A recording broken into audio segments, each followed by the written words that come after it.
아빠가 딸에게 쉽게 알려주는 법률 노하우 빠밤! 아딸 로우입니다. 처음 만나서 반가워요. 안녕. 안녕. 여러분, 법을 잘 아시나요? 딱딱하고 어려워서 잘 모르시진 않나요? 그런 여러분들에게 도움이 되고자 이런 컨텐츠를 만들어 보았습니다.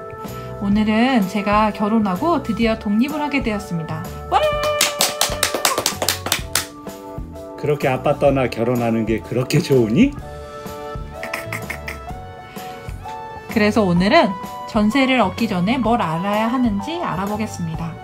아빠, 내 전 재산으로 오빠랑 전세를 얻어야 하잖아. 전세금 떼이는 사람도 많다는데 계약 전에는 뭘 알아야 해? 가장 기본적으로 부동산 등기사항 전부 증명서를 떼봐야 돼. 부동산 등기사항 뭐?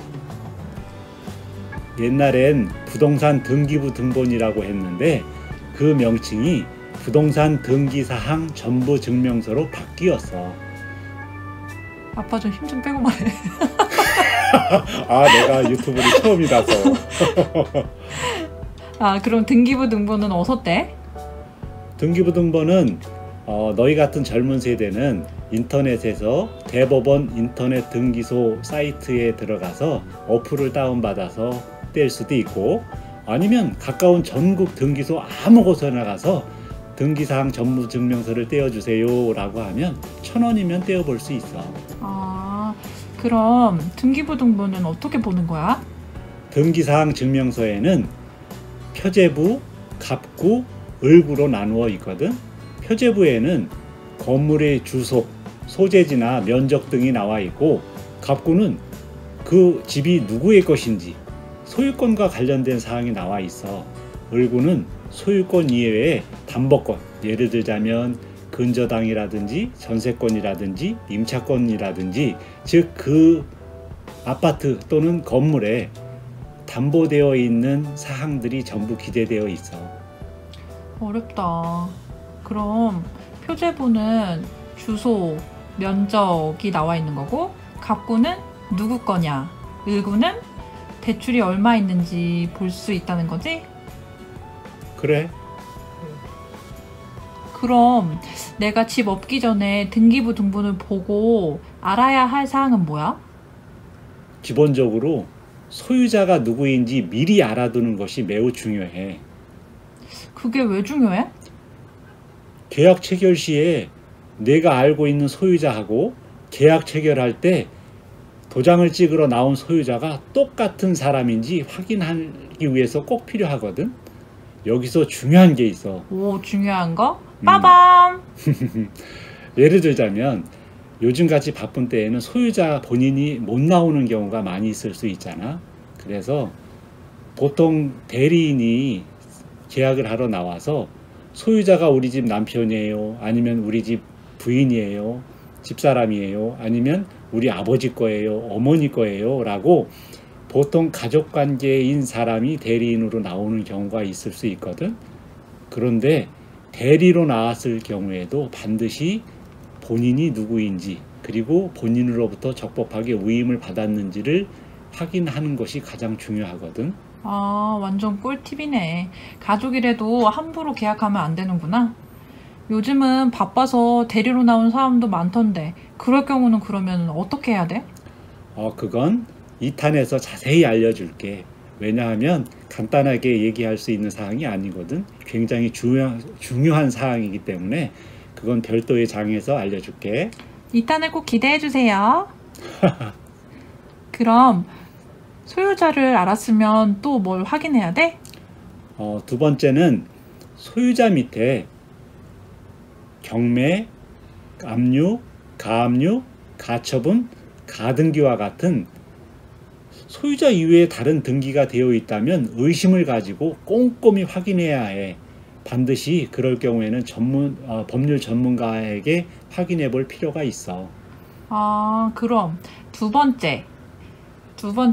소유자 밑에 경매, 압류, 가압류, 가처분, 가등기와 같은 등기가 되어 있다면 조심해야겠네. 오케이.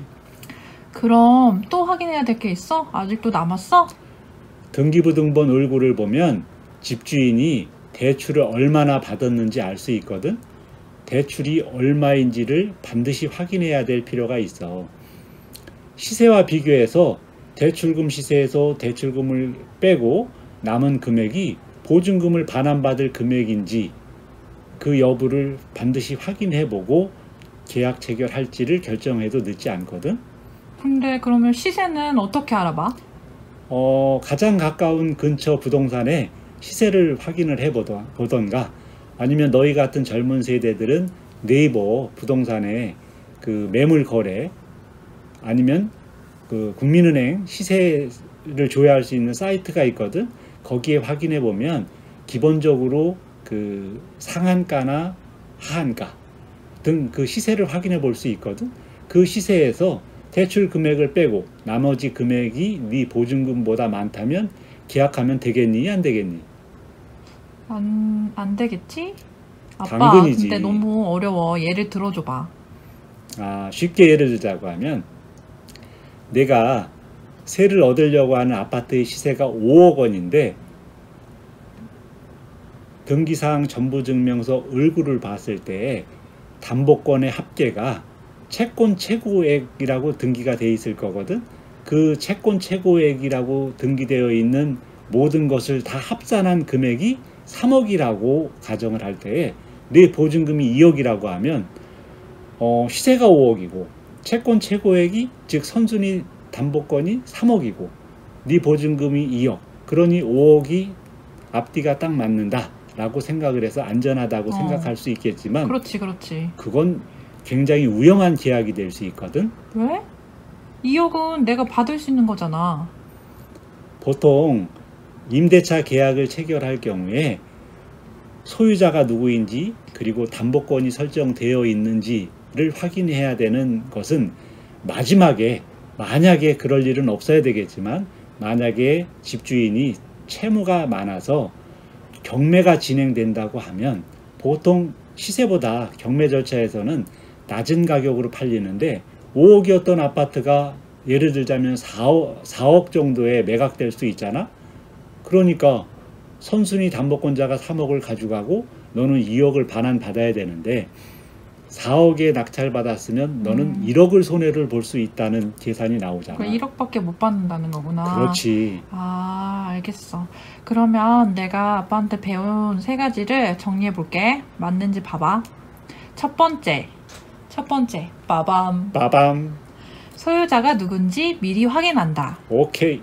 두 번째, 소유자 밑에 가압류, 가처분, 가등기, 압류, 임의경매, 강제경매가 있는지 확인한다. 오케이. 세 번째, 담보권이 설정되어 있다면 담보권 설정 금액이 담보권 설정 금액, 보증금 합산 금액이 시세보다 낮아야 한다. 오케이. 여러분도 아시겠죠? 다음 편에는 임대차 계약 시에 알아야 할 것을 준비해 볼게요. 동영상이 좋았다면 구독, 좋아요 부탁드려요. 부탁해요. 또 만나요. 안녕. 안녕. 아딸로우였습니다. 아딸로우였습니다.